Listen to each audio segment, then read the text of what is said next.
Okay. I'm going to try to get through all the notes for 9.2 today. It's that long. Yeah, we'll see. I'm not going to go too fast. I never go too fast. I'm always like, I'm not supposed to lie. Because I feel good in your heart. Is that too low? It does feel good. Yes, we're going to talk about ellipses today, or an ellipse, if you're just talking about it for singular, okay? So an ellipse is a set of points in a plane, the sum of whose distances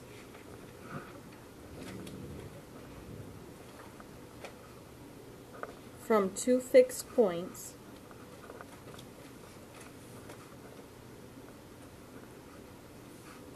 called foci is a constant.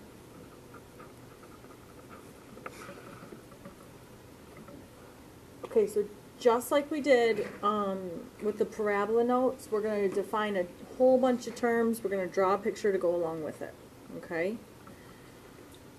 Okay, so let's go ahead and draw an ellipse. So an ellipse kind of looks like an oval.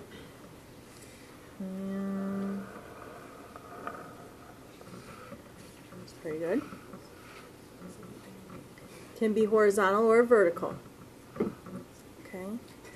All right, so the first term, let's talk about the major axis. All right, the major axis is the longer axis. Easy to remember. Okay, so right here, if you were to connect these two sides of the ellipse, the longer axis would be the major axis.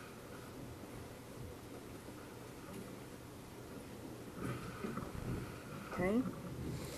The minor axis is the shorter axis. Okay, so if we were to draw 2 points that went through the center, touch the edge of the ellipse, this would be the minor axis. It's the shorter one. Okay, the center is the point of intersection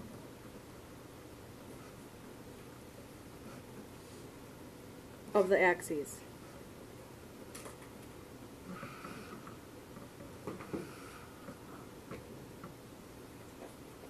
Okay, so this point right here is the center. We'll label it with a C.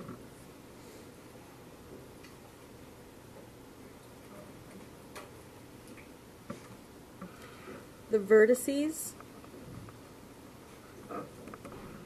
are the endpoints of the major axis.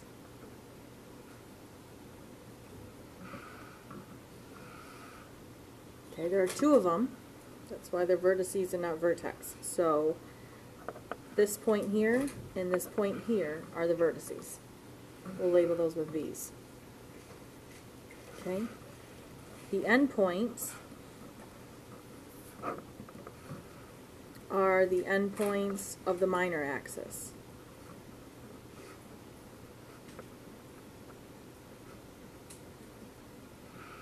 We're going to label those with E's. So here is an endpoint, and here is an endpoint.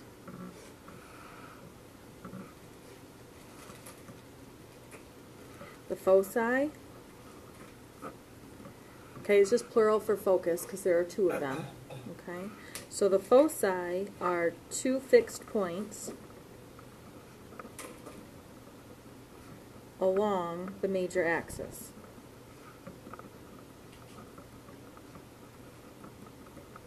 Okay, we're going to label those with an asterisk, and we're going to also put an F by them.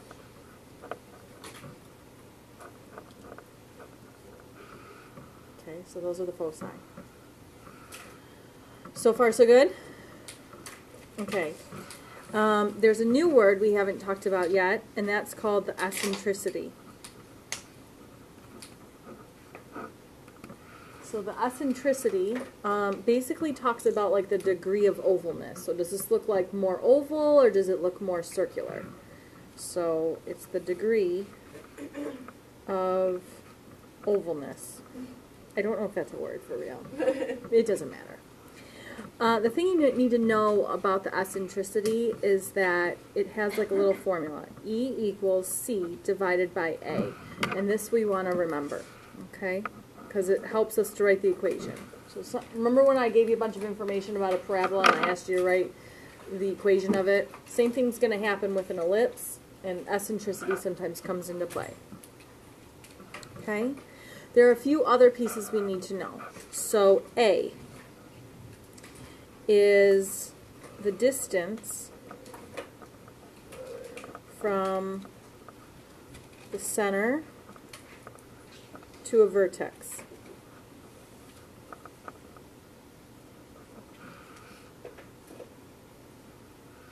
Okay, so the distance of A is, maybe we can highlight these. Let's see if that will work. So A is this distance here from a vertex to the center.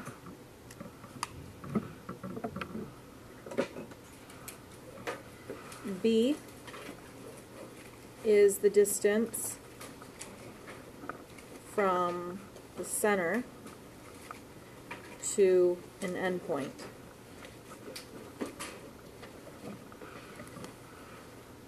So B represents the distance from the center to an endpoint.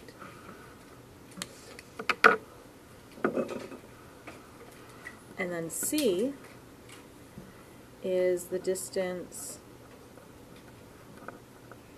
from the center to a focus.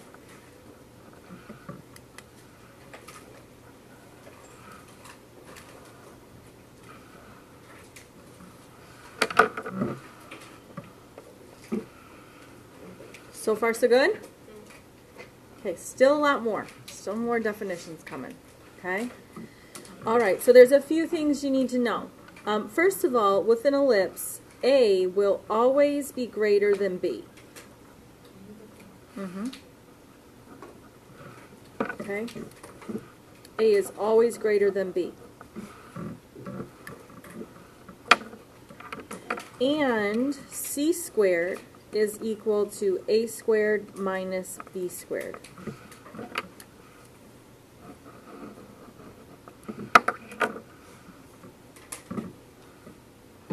Okay, so those are all the pieces of an ellipse. Does everyone understand the definitions and what each piece kind of represents? The sooner you memorize this, the better off you'll be. Okay? So you definitely need to know all of this. Nothing's going to be told to you. Okay? Alright, so now let's talk about the standard form.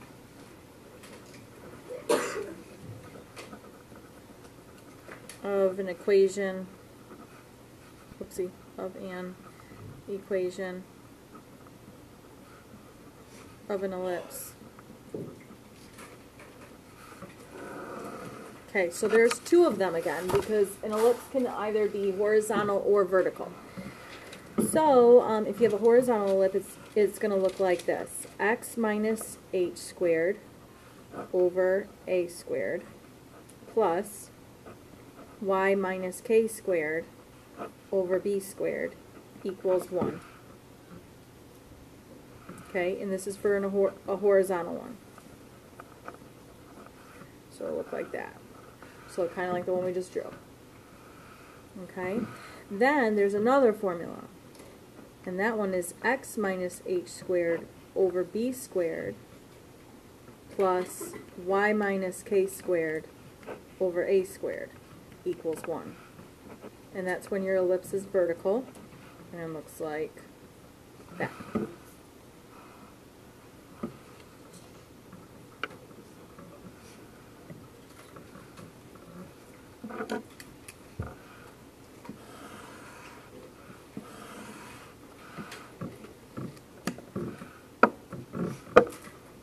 So far, so good? That was the boring part. Now we get to do all the fun stuff. Yeah, so it's about to really take off here, okay? No, seriously. I mean, it's going to be a little fun. It's going to be more fun than this. Oh my god, I just gotta take it. So So, I mean, whatever scale you rate that on, you know. Maybe not. Okay. Oh.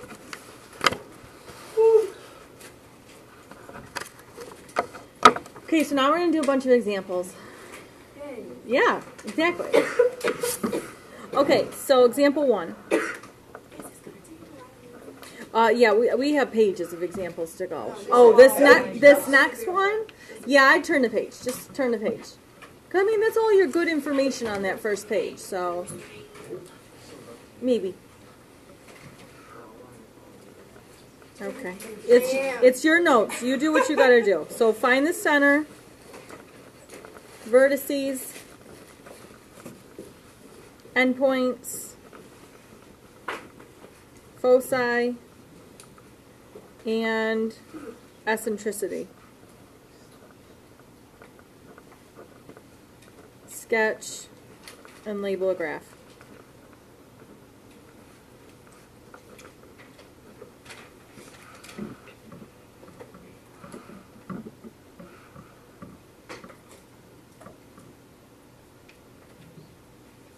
Okay, so let me see what we're going to do. Okay, that's fine. Let's call this A.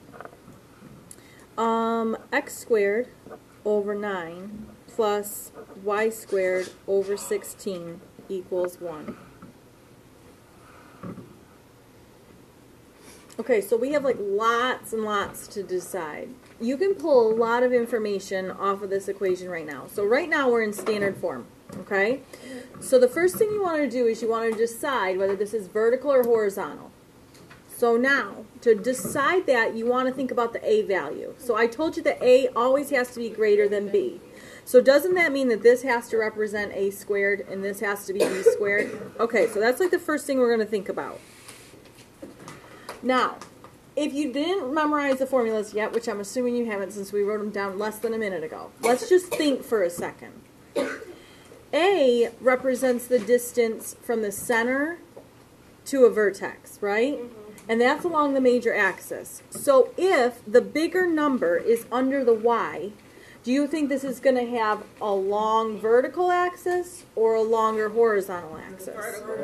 Vertical, and that makes this ellipse vertical. That's how you know. Wherever the bigger number is, whatever it's under, that makes it vertical or horizontal. Okay? So right away we can tell this is a vertical ellipse. What else can we see? So we can see the center. What is it? 0, 0. So the center is going to be at 0, 0.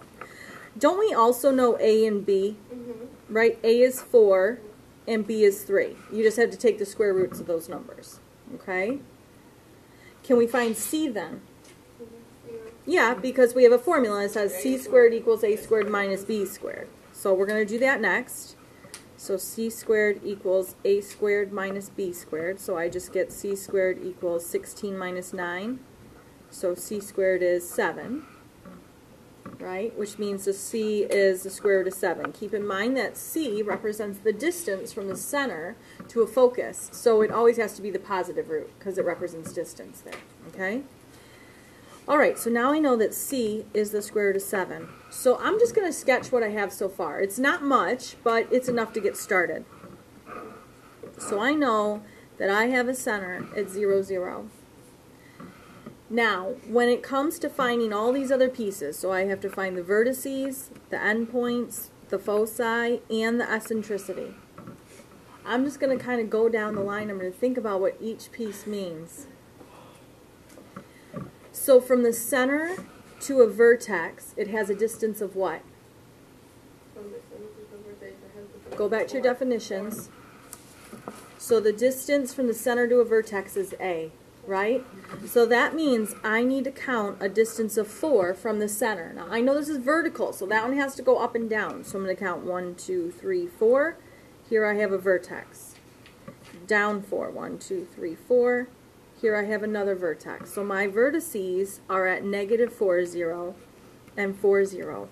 I want all of this listed separate. I don't want to see like plus and minus 4, 0. Okay, list them as 2 separate order pairs. Okay, now how do I find the endpoints? Go back to your definitions. It's a distance of B, right? So now I'm going to count left and right, a distance of B. Wow. So I'm going to go 3 to the right and have an endpoint, and I'm going to go 3 to the left and have an endpoint. So now my endpoints are at negative 3, 0. I wrote that wrong. Why didn't you fix it? You see what I did there? Yeah. Yeah. Okay, it should be 0, negative 4, and 0, 4. Well, don't come on, Miss Greenmeat. You fix it. Okay, that's better. All right, now let's think about the foci. Where are those located? Are they located on the major axis or the minor axis? The major, and their distance away. Go ahead, Cassie. Did you want like the negative to be more like the positive? I don't honestly care. Normally I would list mine from least to greatest, but I don't care. So the foci then are located a distance of the square root of 7 away. I don't know what that is. Okay? Go to somewhere. Put it in a calculator, figure out as a decimal, or just put it somewhere. I don't really care. So this is going to be 0, root 7, and 0, negative root 7. Agree with that? You can label it with an asterisk and then a little f. And then we want to draw on our ellipse. Okay? So this is a fine sketch for me. That's fine. So we can just guess our...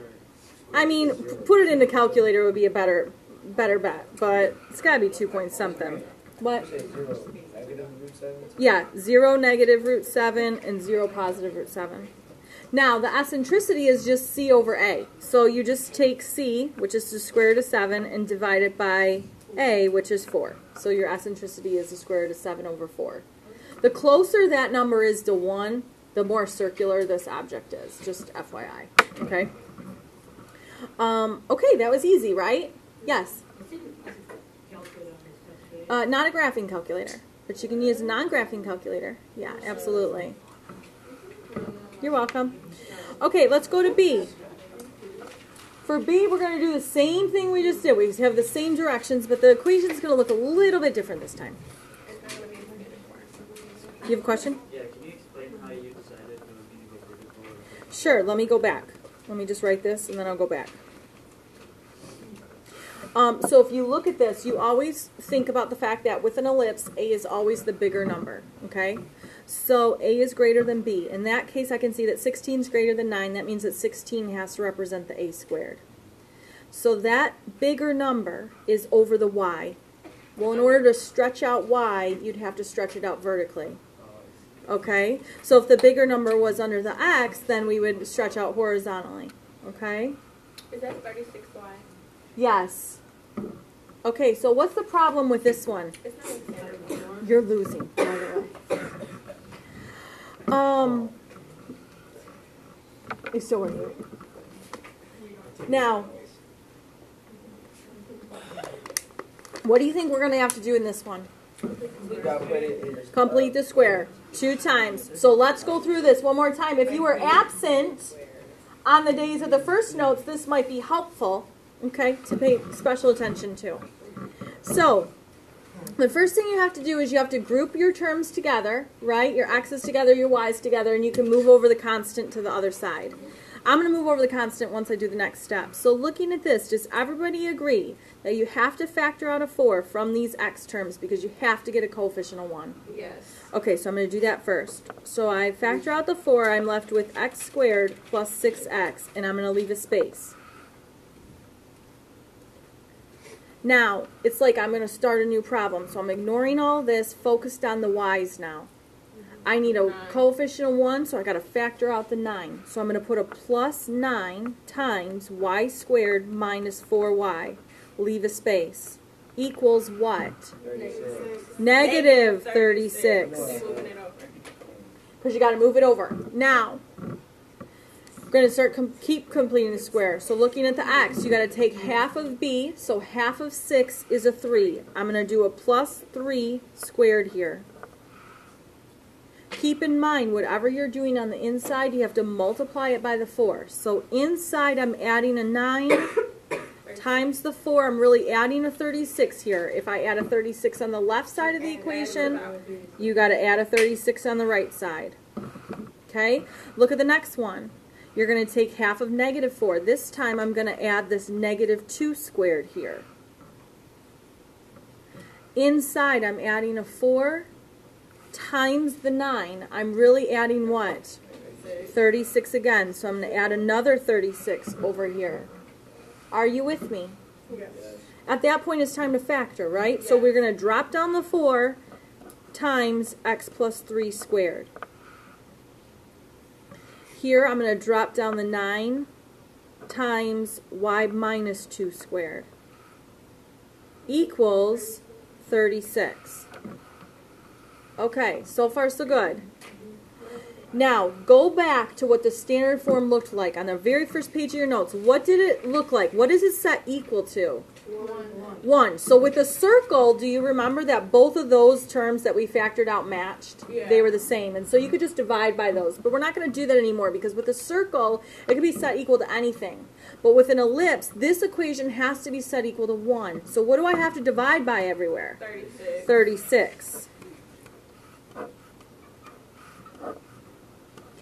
Now, it is going to be a lot of fraction work. So 4 over 36 it simplifies to 1/9. So I'm going to have x plus 3 squared over 9 plus y minus 2 squared over 4, because 9 over 36 is 1/4. Now this is equal to 1. And now this is in standard form and I can start finding all that information. Okay, so this is like step 1 before you do anything else. It is a lot, and it's like we haven't even done anything yet for what the question was even asking us to do. But now it's going to start moving faster, okay? So I'm going to start getting ready to make a sketch here. What do you know? Is this vertical or horizontal? Horizontal, because the bigger number is under the x now, okay? So this is horizontal. What is A? 3, because you got to take the square root of that number. What is B? 2. How do I find C? C squared equals A squared minus B squared. So C squared equals 9 minus 4, and that gives me C squared is 5, so therefore C is the square root of 5. Okay, so this is what you did not do last year. So you guys only did stuff with a center at 0, 0. Notice now my vertex has moved. Not my vertex, but my center has moved, right? So what's the new center? -3, 2. -3, +2.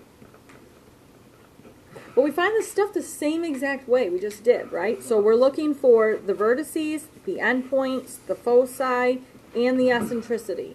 Technically, the eccentricity we can find right now, right? All it is C over A. So let's just do that. It's easy. Square root of 5 over 3. Okay? Now I'm going to plot my center. So my center is at -3, +2. Hopefully I gave myself enough space.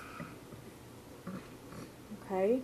I know this is horizontal. So that means when I go to find the vertices, what do I have to do with A? I have to go sideways. So now I'm adding 3 to my x coordinate, right? So if I add 3, I'm going to 0, right? So here's 1. Here's a vertex. And that's got to be at 0, 2. And I'm subtracting 3 to go to the left, right? So now I'm at, what, -6, 2 for the other one. Did everyone see how I did that? I had to add 3 and subtract 3 from my x values because it's horizontal. Okay? So now I'm to my b value. That's how you find your endpoints. So you go from the center, and we're going to add and subtract b, but this time I'm going to add and subtract it from the y value because I need to go up and down, right? So if I subtract 2, I'm at 0, so 3, 0. And I'm sorry, -3, 0. And if I add 2, then I'm at -3, 4. Okay? And how about my foci? How do I find those? Okay, the c value, and I'm going to add and subtract it to the what? The x or the y? The x, because I need it to be on the major axis. So how you're going to write this is just -3 plus the square root of 5, comma 0. Not comma 0, comma 2. And -3 minus the square root of 5, comma 2. Because I'm adding and I'm subtracting the square root of 5. Is the foci always on the... Always on the major axis. Yep, always. And there's my sketch. Already found the eccentricity.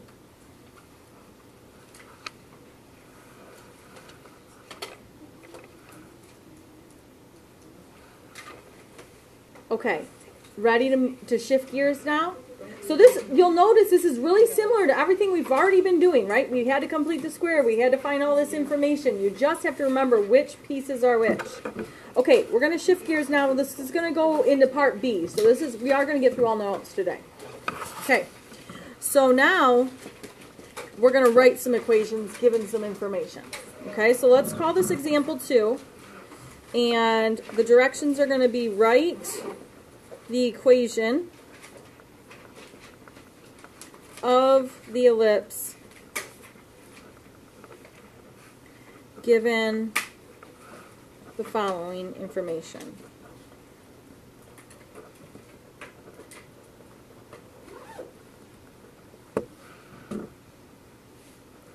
Again, we'll call this A.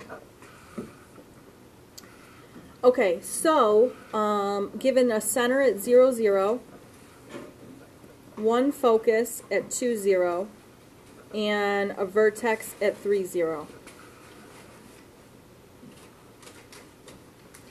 Okay, so what should we do first? Yeah, draw a picture. See what you got going on. Now, these don't have to be perfect, right? We're just trying to get a visual idea of what's happening here. So I have a center at 0, 0. I have a focus at 2, 0. And I have a vertex at 3, 0. So I want you to think about, what do you really know? Don't say anything out loud. Just think for a second. Think about things like, is it horizontal or vertical? Do you know A, B, or C? What will this be set equal to? Do I know the center? Do I know H and K? Things like that. So, is it horizontal or vertical? Horizontal for sure. So that means that our bigger number has to go under the X, right? Yeah, Cleo. Right, where this vertex is, it's horizontally placed, okay? What else do you know? No, H and K. Okay, so we know H and K, that's the center, right? So I'm just going to label this H and K. Ronick? Yeah, you could. So you could, here's a focus, here's another vertex, so it looks like that. Yep. Okay, Amy? Good. So what about, so A represents the distance from the center to a vertex. So doesn't that mean that A has to be this piece right here? Yeah. So 3. So I know A is 3. What else do I know? I don't know B. I know C. Because C is the distance from the center to a focus. So C is 2. But can I find B? Because B is essential to my equation. Yes. Right. Cassie. So you know C squared equals A squared minus B squared, right? So I know C is 2. So 2 squared equals 3 squared minus B squared. So this is going to give me 4 equals 9 minus B squared. So negative 5 equals negative B squared. Therefore, B squared equals 5, right? But do I really even need to find B? Think about the equation. What does it look like? It's going to take on the format x minus h squared over, now this is horizontal, so A has to go here, plus y minus k squared over B squared equals 1. Do I need B or do I need B squared? B squared. B squared. So this is all I need. Like, I don't got to find all the other stuff. I'm just plugging it in. So I know h and k, I know a squared, I know b squared. I'm ready to write my equation. So I'm going to have x minus 0 squared, so I'm just going to write x squared, over a squared, so that should be 9, plus y squared, because again, k is 0, over 5 equals 1. And there's my equation. Okay, so a picture is essential. Okay, we're going to try another one. Yeah? So, is A like the distance from the center to the vertex? That's exactly what it is. And C like the distance from the center to the vertex? Yep, yep. Okay, how about this one? I'm going to give you both vertices this time. Our plus and minus is square root of 10, 0. And the eccentricity is 3 over 5.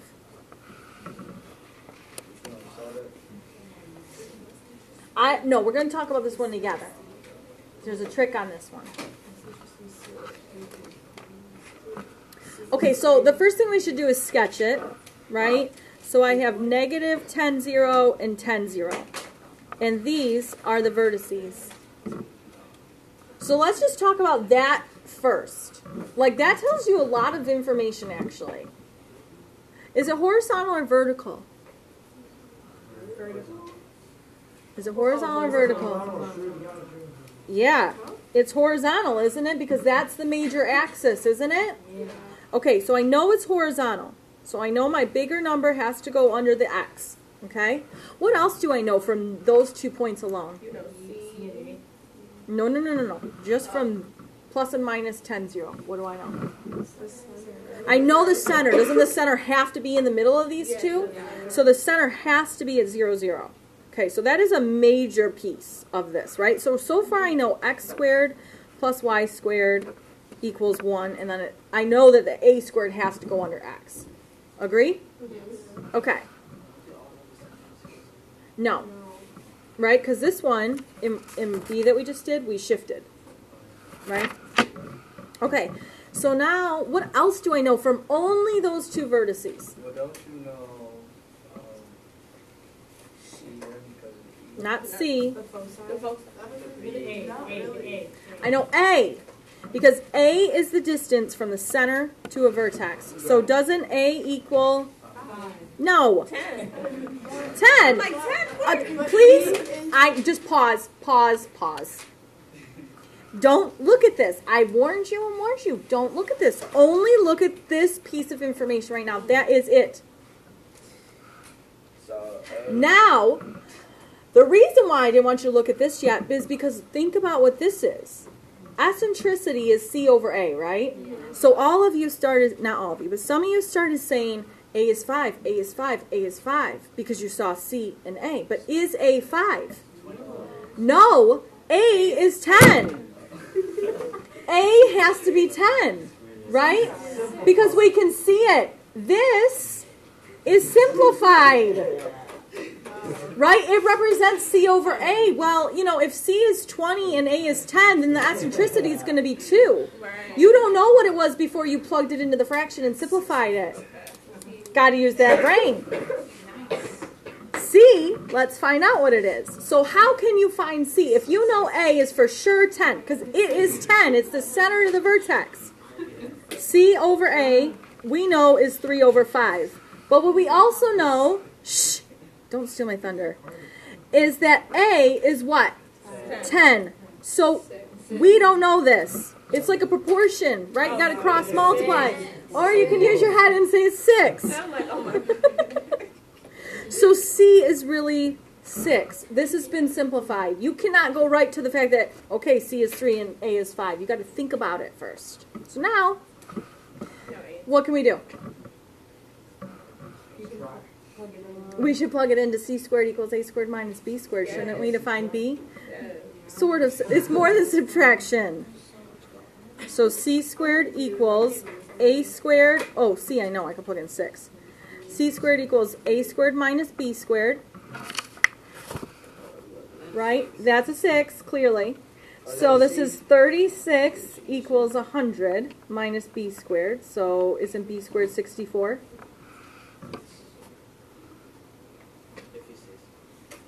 Again, I only need B squared. I don't care about B because I'm trying to write the equation. So where does the A squared go? Under the X or under the Y? Good, because it's horizontal. So this should be 100.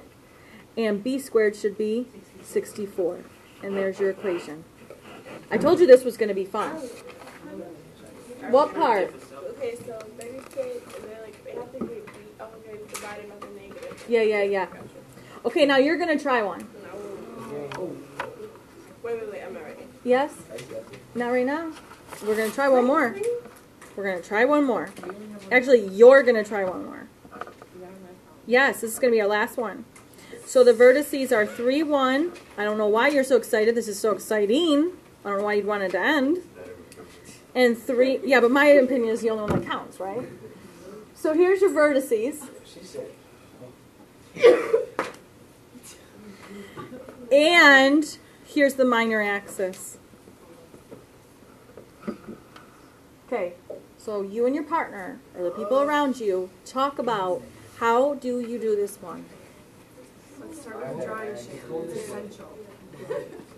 A drawing is essential. My partner's not with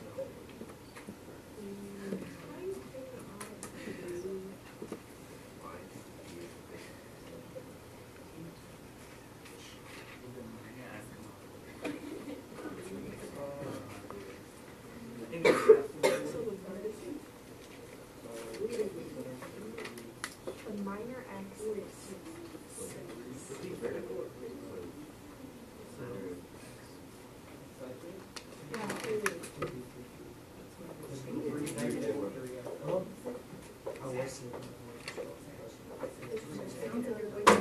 Yeah.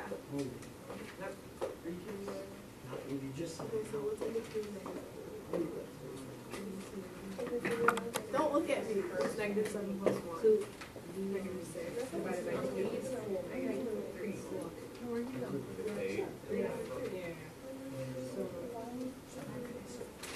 That's the center. The major axis would be this way. And then so that means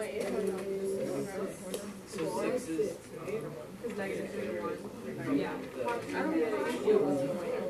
so this is center is 3, -3. We have to find C, the distance from a center to a focus.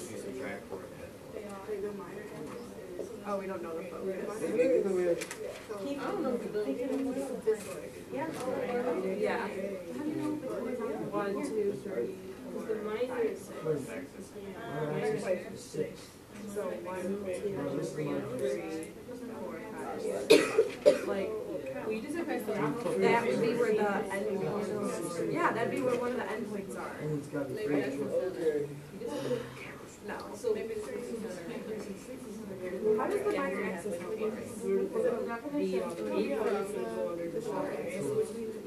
So what do you know? We know that it's a distance of 6, so maybe 3 on this side and 3 on the other side. And what does that represent? The endpoint. So now we have A, right? okay. We tried. Is that the first thing? Oh, we have A.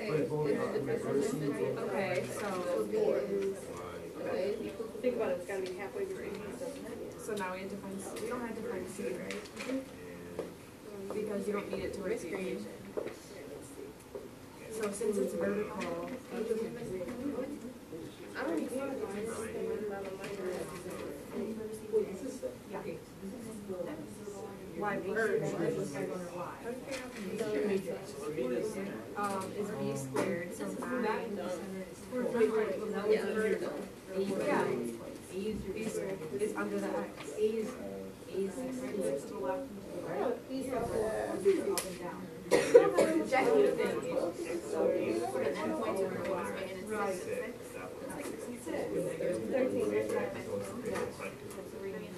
Oh, we're about to find out. Okay, so the first thing you should have done is plot the points you know. And a lot of you are like, what's the minor axis? You should look up that definition too. So 3, 1 is here, and then like 3, -7 is down here. Okay?